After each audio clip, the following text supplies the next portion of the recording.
दोन छोटे पोर टाळी वाजवा, पटकन त्यांना वर न्या, झटकन त्यांना खाली आणा, आताच्या घडीमध्ये त्यांना लपवा. तीन छोटे पोर टाळी वाजवा, पटकन त्यांना वर न्या, झटकन त्यांना खाली आणा, आताच्या घडीमध्ये त्यांना लपवा.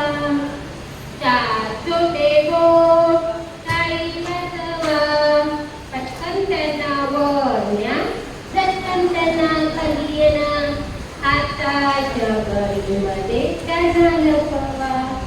पाच छोटे पोर टाळी वाजवा, पटकन त्यांना वर न्या, झटकन त्यांना खाली आणा, आताच्या घडीमध्ये त्यांना